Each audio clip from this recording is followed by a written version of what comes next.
Good day, believers! So today's experiment, we're going to analyze what will happen when you mix sugar and water and salt and water.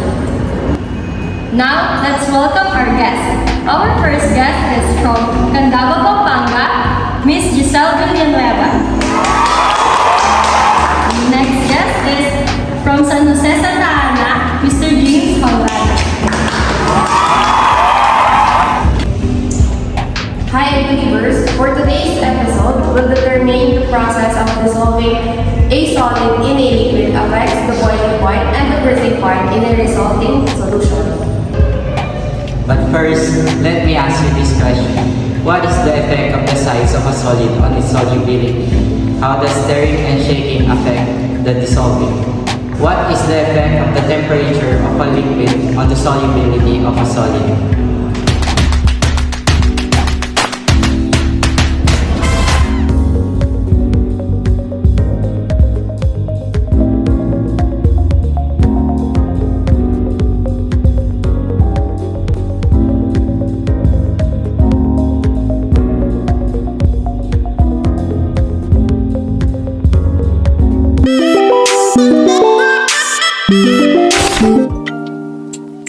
Based on our observation, when the salt puts in the cold water, it does not dissolve quickly because the cold water molecules are tighter and will not allow much salt to dissolve.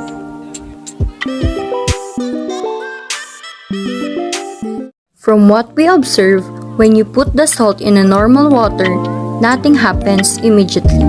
It takes time for the salt to dissolve. And based from our research, this happens because the salt ions near the surface of the salt crystals will dissolve first, creating a boundary layer of saturated solution around the remaining salt crystals that makes it hard for the salt to dissolve.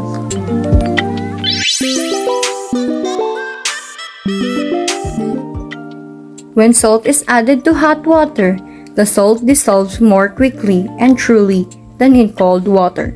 This is because the heat causes the water molecules to move faster and collide with the salt water more frequently, allowing the salt particles to break apart and become completely surrounded by water molecules. In hot water, salt dissolves more readily and quickly because higher temperatures increase the kinetic energy of water molecules. This increased energy allows more water molecules collide with and effectively break apart the salt crystals. As a result, salt dissolves faster in hot water. In normal water, salt dissolves at a moderate rate. It's faster than in cold water, but slower than in hot water. The temperature is generally comfortable for most everyday applications involving salt dissolution. In summary, temperature plays a significant role in how quickly salt dissolves in water, with higher temperatures accelerating the process and lower temperatures slowing it down.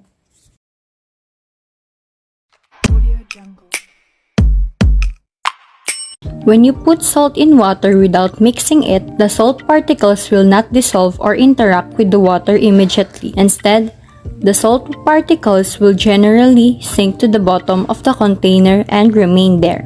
This is because salt is denser than water, so it tends to settle at the bottom due to gravity. However, over time, there can be some diffusion of salt into the water as the particles slowly dissolve and disperse.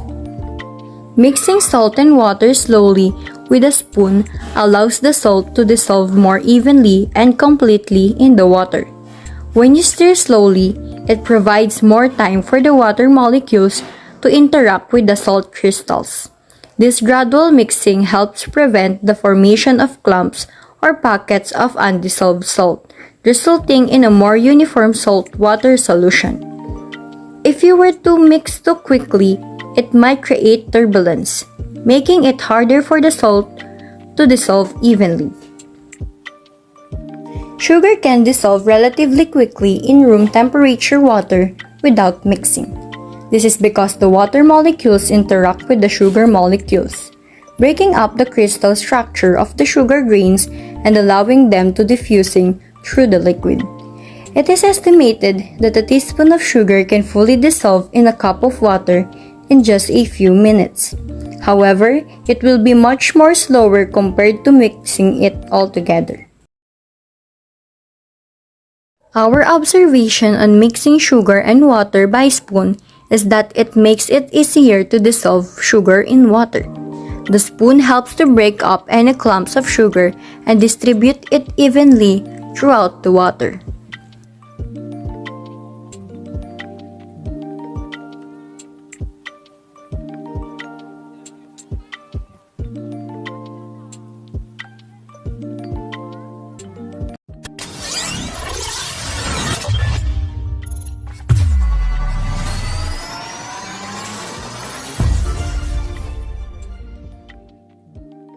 What is the effect of the size of a solid on its solubility?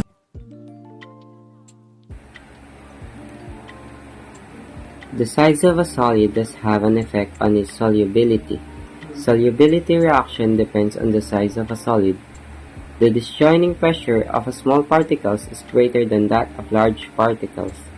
Therefore, a solute's bigger molecules have a harder time being encircled by solvent molecules, making them harder to dissolve, while smaller solid particles tend to dissolve more readily than larger ones.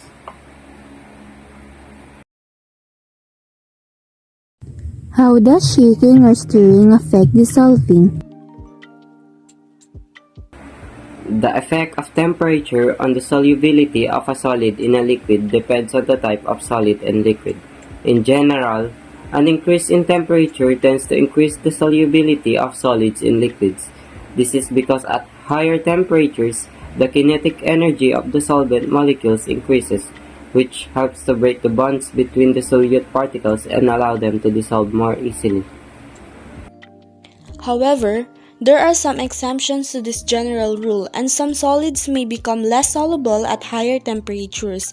Additionally, the solubility of gases in liquids tend to decrease with increasing temperature. What is the effect of temperature of the liquid on the solubility of a solid? When the water is stirred or shaken, it creates turbulence in the liquid, which increases the contact between the solute and the solvent molecules. This increases the rate of dissolution, as the two substances can better interact and mix. On the other hand, if the water is not stirred or shaken, the solute may dissolve more slowly or even form clumps that are difficult to dissolve.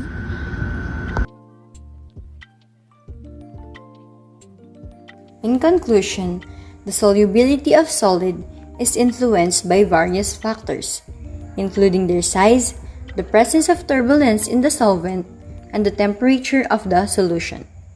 The smaller solid particles dissolve more easily, and turbulence enhances the interaction between solute and solvent molecules, facilitating the solution. Temperature can either increase solubility by boosting the kinetic energy of solvent molecules or decrease it in certain cases.